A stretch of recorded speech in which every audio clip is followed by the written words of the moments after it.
Hadratus Syekh Hasyim Asy'ari membuat fatwa jihad pada tanggal 22 Oktober untuk melawan Belanda.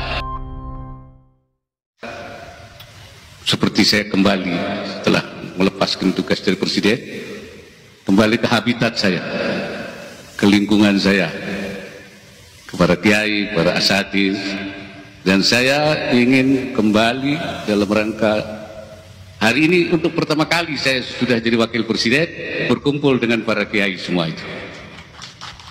Jadi pertama kali ini saya. Kemarin-kemarin belum, hari ini mulai. Dan insya Allah akan seterusnya saya akan bertemu kemana-mana.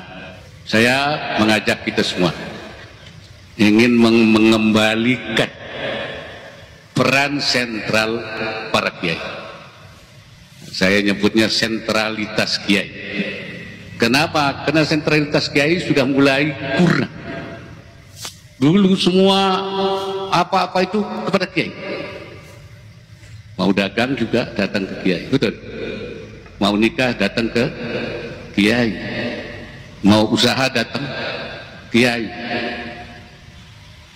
Mengambil langkah-langkah apa? Restu kiai. Sekarang kiai cuma tukang doa saja. Doa itu penting. Doa itu penting, bukan tidak penting. Tapi kiai bukan hanya bisa membaca doa, tapi juga menentukan dalam banyak hal. Itu sebagai marja'iyatul ummah, ya, tempat rujukannya umat. Ini sudah mulai kurang. Dulu yang menggerakkan misalnya geger Cilegon itu kiai, betul. Hadratus Syekh Hasyim Asy'ari ketika Belanda mau datang mau menjajah kembali, pada waktu itu tentara belum terkonsolidasi, polisi belum terkonsolidasi, Belanda mau datang, yang tampil siapa? Hadratus Syekh Hasyim Asy'ari membuat fatwa jihad pada tanggal 22 Oktober untuk melawan Belanda. Berjihad melawan penjajah adalah fardhu ain, dan itu yang menggerakkan masyarakat. Terjadinya perang 10 November, menginspirasi perang 10 November adalah fatwa jihadnya Hadratus Syekh Hasyim Asy'ari. Kalau tidak, kita belum tahu ketika itu suasana seperti apa. Ini peran sentral kiai pada waktu itu. Ketika negara goncang pada zaman Bung Karno dulu, beliau tidak diakui sebagai presiden karena beliau tidak dipilih oleh rakyat. Dianggap Bung Karno tidak sah menjadi presiden. Ulama resah. Kalau presiden tidak sah, menteri agama tidak sah.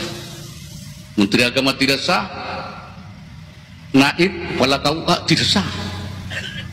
Diangkatlah Bung Karno menjadi, namanya itu waliul amri daruri bisyaukah.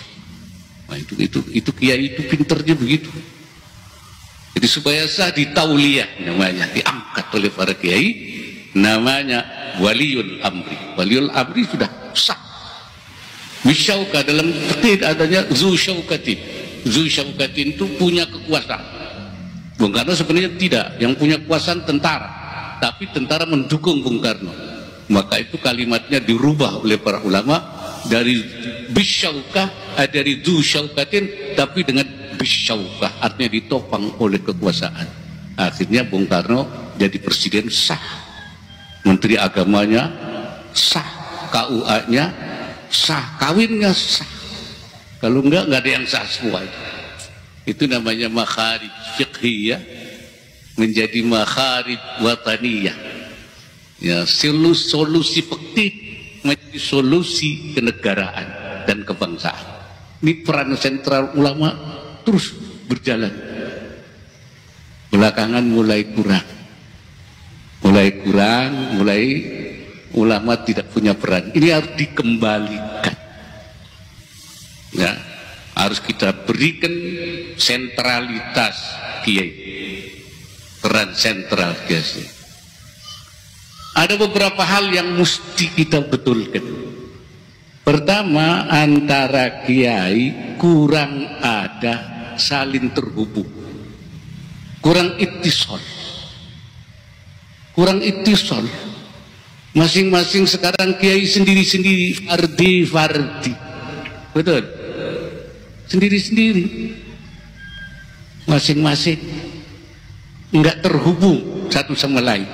Qala al-Fakhrur Razi, law ansafta alimta anna ulama'a hadzal zaman, anna aktsara ulama'i hadzal zaman mausufuna bihadhihi sifah. Kata Imam Fakhrur Razi, kalau kalian perhatikan dengan seksama, dengan objektif, kalian tahu bahwa kebanyakan ulama zaman ini bersifat seperti ini. Zamannya Imam Fakhrur Razi, tahun berapa itu? Baru ratusan. Zaman itu sudah mulai raisan fi baladi, masing-masing menjadi rois di masing-masing. Nah, kalau saya bilang sekarang lebih parah, bukan cara raisan fi baladi, bahkan bi ansara wahidun minhum raisan fi qaryati.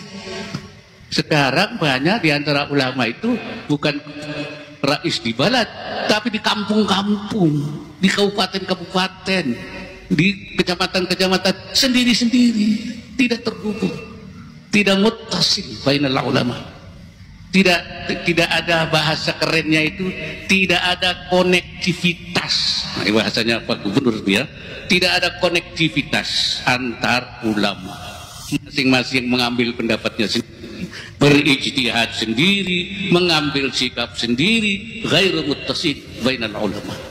Nah ini sampai-sampai Imam Fakhrur Razi, nas'alullah al-'afwa war-rahmata, mohon ampun dan mohon rahmat kepada Allah. Oleh karena itu connectivity ulama, ittisalul ulama, ittisalul kiai bainal kiai wal kiai, ini harus kita rajut kembali, kita connect kembali, kita sambung kembali. Jangan masing-masing sendiri-sendiri, ya, nanti tersesat sendiri-sendiri. Ini itu kalau kita lihat tafsir dari Syekh Nawawi saja sudah mengingatkan kepada kita untuk bangun. Bagaimana kita bisa mengambil peran kiai menjadi sentral, tersambung saja, tidak satu sama lain, tidak ada connectivity, tidak ada konektivitas. Ini yang pertama, saya kira ini harus dibangun lagi. Ini kita jahit lagi, ulama-ulama jangan sendiri-sendiri, nanti banyak macan, diterkam macan sendiri-sendiri. Itu harus ada ketersambungan, konektivitas antara kita masing-masing. Ini yang pertama ya.